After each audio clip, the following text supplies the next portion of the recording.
Yeah, it's a funny story. I'm not a chai drinker.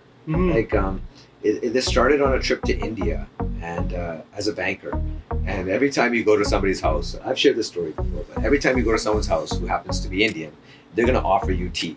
Yeah. Like, you're half Indian, you know what I'm talking about. Yeah. Yes. You get tea. Every time. So when you're a foreigner, you go to 4 or 5 houses in a day that visit your aunt, your uncles, your nephew, whatever.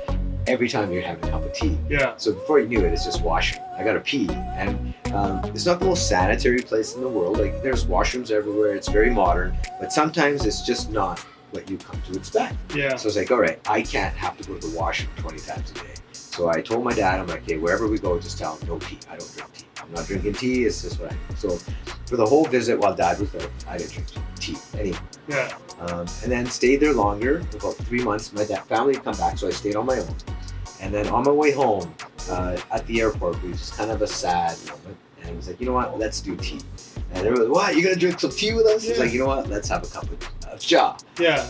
And so there were 6 of us. I should actually find that picture. We have a picture of all 6 of us having that cup of cha. And it wasn't anything fancy. It was no coffee shop. It was like, you know, a guy on a little cart Yeah. that he pushes along Yeah, and he yells, and hey, they get your pour tea it, here. they pour it, That's yeah. literally what we had it. It was Yeah. no cafe. I think his dishwasher was a bucket of water. Yeah. So he just takes a glass, dips it in the bucket, rinses it off, and there's our 74-degree sanitation of a dishwasher. Yeah. Like we have to follow certain rules, right? Anyway, we won't talk about that.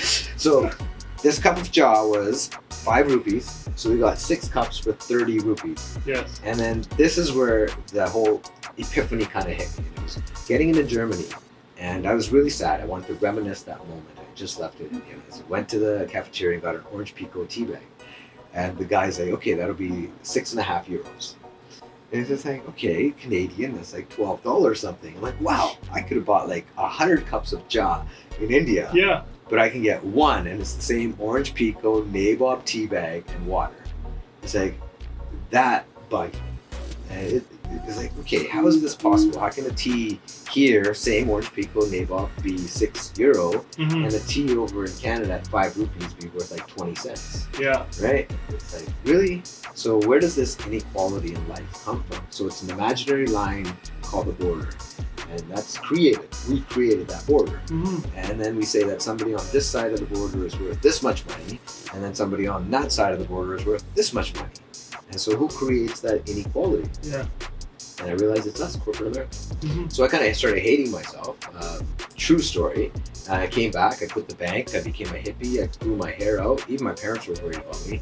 I wore flip-flops as I am right now everywhere, and I still don't wear logos to this day, and Yes. I only cut my hair once or twice a year, my birthday and New Year's. So that little moment has stuck with me, and because of that moment, I have a tea shop. So Wow.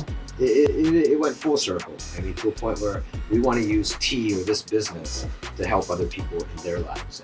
Like, not to have any epiphany moments or life-changing moments, but just give them an extra little boost in life and say, hey, somebody is there to help, you know? Yeah. And that's kind of what we're trying to do.